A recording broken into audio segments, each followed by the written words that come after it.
ओम श्री शक्ति नमः। ओम श्री शक्ति नमः। ओम श्री शक्ति नमः। 8 अध्यायम्। धृतराष्ट्र का युधिष्ठिर से दुर्योधन धन के पिंड दान हेतु धन मांगना। भीमसेन का प्रतिरोध। धृतराष्ट्र, गांधारी, कुंती, विदुर और संजय का वन के लिए प्रस्थान। वनवासी धृतराष्ट्र तथा माता कुंती से मिलने के लिए युधिष्ठिर का भाइयों के साथ वनगमन। विदुर का महापरायण। धृतराष्ट्र सहित पांडवों का व्याजी के आश्रम पर आना। देवी की कृपा से व्याजी द्वारा महाभारत युद्ध में मरे कौरवों पांडवों के परिजनों को बुला देना। सूत जी बोले, हे मुनिगण, माननीय द्रौपदी उन 500 पांडवों की पतिव्रता पत्नी थी। उन द्रौपदी को अत्यंत सुंदर 5 पुत्र उन पतियों से उत्पन्न हुए।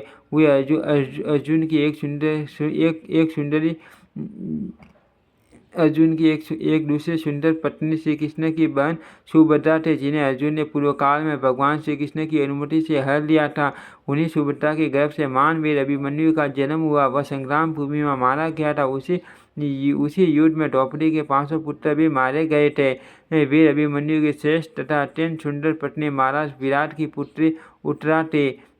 महाभारत के युद्ध में कुरुकुल का नाश हो जाने पर उसने एक पुत्र उत्पन्न किया था। वह द्रोण पुत्र अश्वत्थामा की बाघ अग्नि से पहले गर्भ में ही मर गया था, किंतु बाद में भगवान श्री कृष्ण ने अश्वत्थामा की बाण अग्नि से निर्दग्ध अपने भांजे के पुत्र को अपने अद्भुत प्रताप से पुनर्जीवित कर दिया था।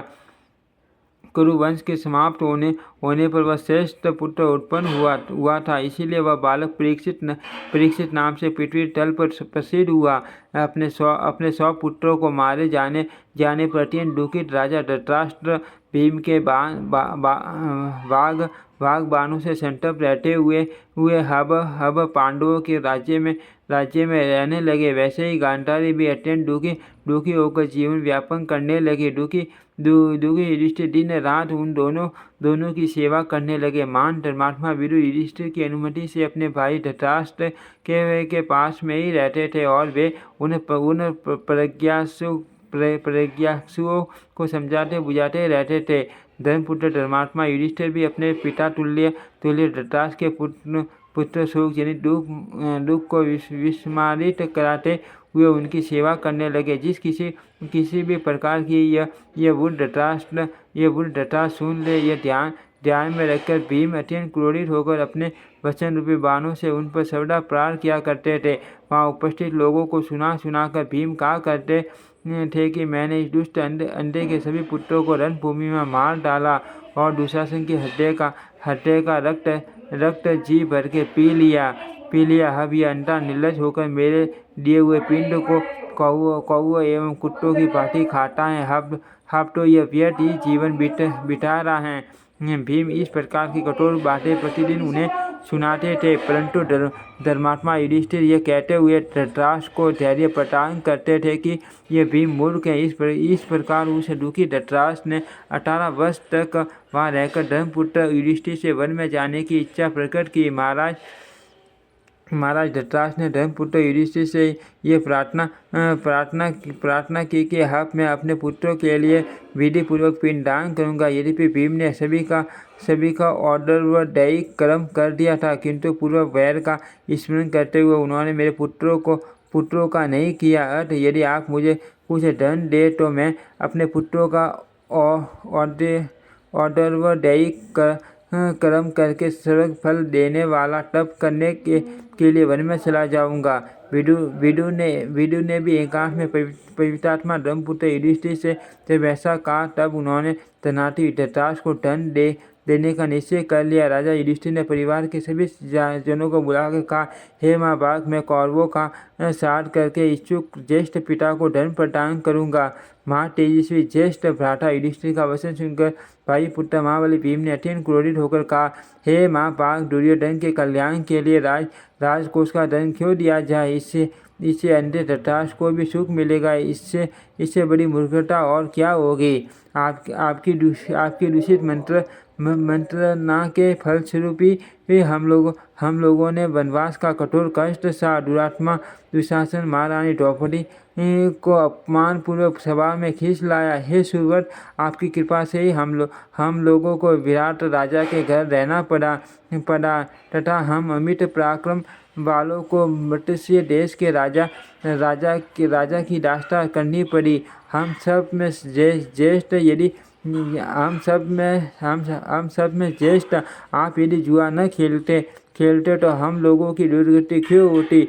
मगध नरेश जरासंध का वध करने वाले मुझको राजा विराट के यहाँ रसोइया बनना पड़ा। आपके ही कारण इंद्रपुत्र महाबाहु अर्जुन को विराट राजा के यहाँ स्त्री रूप धारण करके उनके बच्चों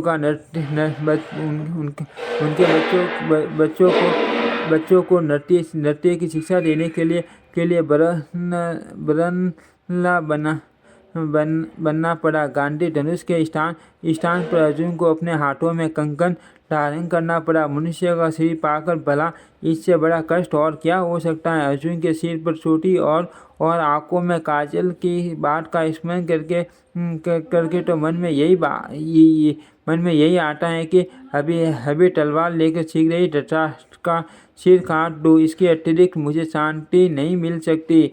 आप महाराज से बिना पूछे ही मैंने लाक्षागृह में अग्नि लगा दी, जिससे हम लोगों को जलाने की इच्छा वाला वह पापी पुरुषन स्वयं जल गया।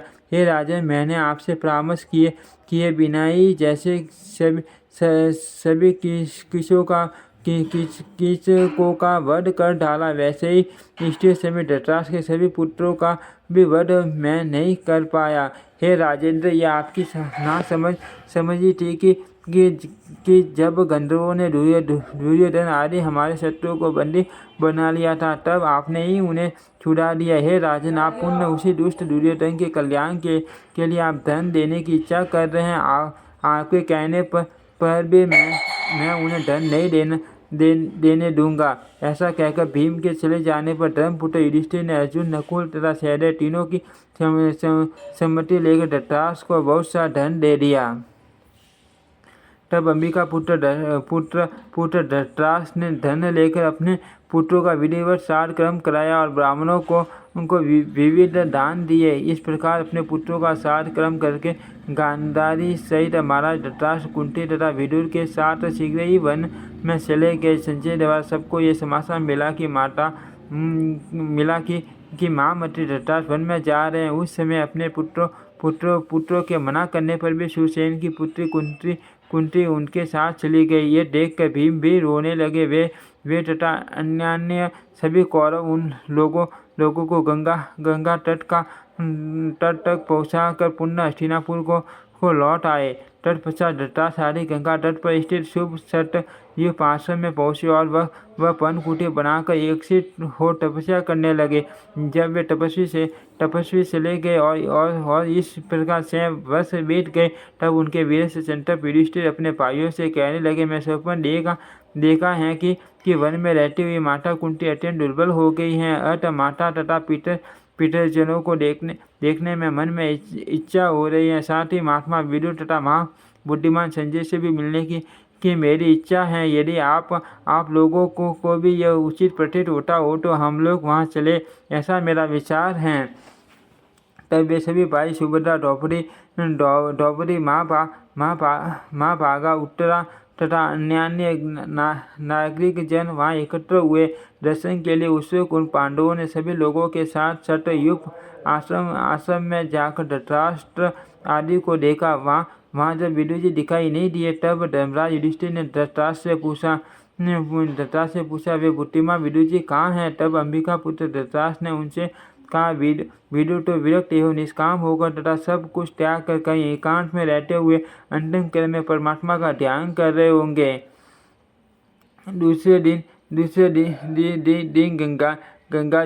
गंगा जी की ओर जाते हुए युधिष्ठिर ने वन में तपस्या के कारण देव वाली व्रत डाली। विदुर जी को देखा, उन्हें देखकर महाराज युधिष्ठिर ने कहा, मैं आपको प्रणाम करता हूँ। ये सुनकर भी निष्पाप विदुर जी वे ठुंट वृक्ष के समान असल स्थिर रहे। उसी समय विदुर जी के मुख से एक अद्भुत तेज निकला और वह तत्काल युधिष्ठिर के मुख में समा गया, क्योंकि वे दोनों ही धर्म के अंश थे। इस प्रकार विदुर जी ने प्राण त्याग कर दिया और युधिष्ठिर अत्यंत शोकाकुल हो गए। वे राजा युधिष्ठिर उनके शरीर का दाह संस्कार करने का प्रबंध करने लगे। उसी समय राजा को सुनाते हुए आकाशवाणी हुई, हे राजन, ये विदुर जी विरक्त हैं, अर्थ ये दाह संस्कार के योग्य नहीं है। अब आप इच्छा अनुसार यहाँ से प्रस्थान करें।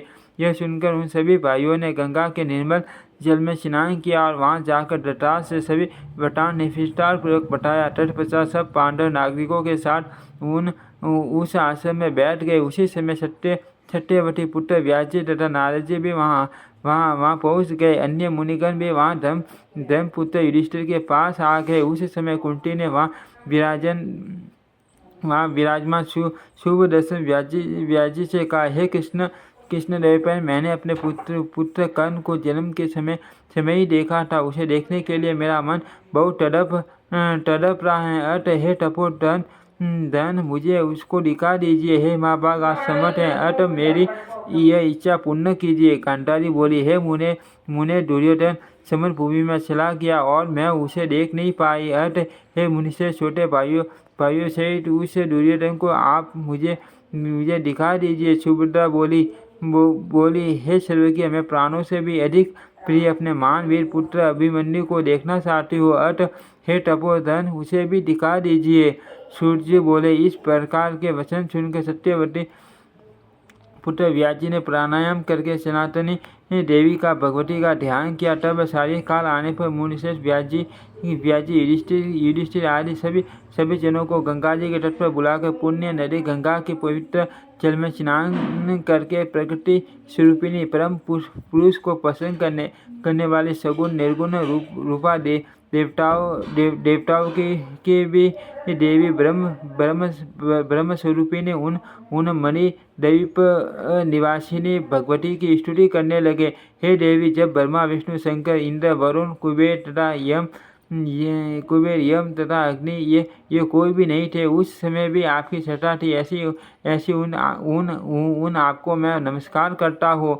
जिस समय जल, वायु, पृथ्वी, आकाश तथा उनके रस आदि गुण, समस्त इंद्रिया, अहंकार, मन, बुद्धि, सूर्य तथा चंद्रमा ये कोई भी नहीं थे, तब भी आप विद्यमान थे। ऐसे उन आपको मैं प्रणाम करता हूँ। इस जीव लोक को अपने शीत में समाहित करके सत्व, रज, तम आदि गुणों के सहित लिंग कोश की समाधि की अवस्था में पहुंचकर जब आप कल्प पर्यंत स्वतंत्र होकर विहार करती हैं, तब विवेक प्राप्त पुरुष भी आपको जानने में समर्थ नहीं होता। हे माता, ये लोग मृत व्यक्तियों के पुण्य दर्शन के लिए मुझसे प्रार्थना कर रहे हैं, किंतु मैं ऐसा कर पाने में समर्थ नहीं हूँ। अतः आप इन्हें मृत व्यक्तियों को शीघ्र ही दिखा दे। सूर्य बोले, व्यास जी के द्वारा इस प्रकार स्तुति किए जाने पर महामाया श्री भुवनेश्वरी देवी ने समस्त मृत राजाओं को सबक से बुलाकर दिखा दिया। कुंती, गांधारी, सुभद्रा, विराट पुत्री उत्तरा एवं सभी पांडव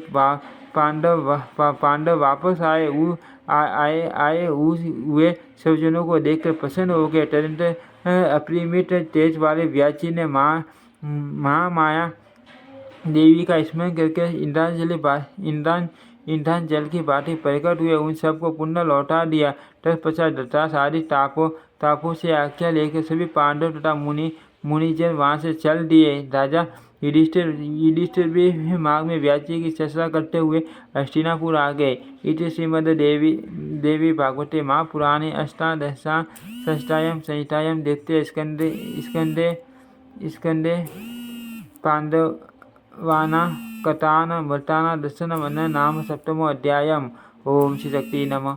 ओम श्री शक्ति नमः। ओम श्री शक्ति नमः। ओम श्री शक्ति नमः।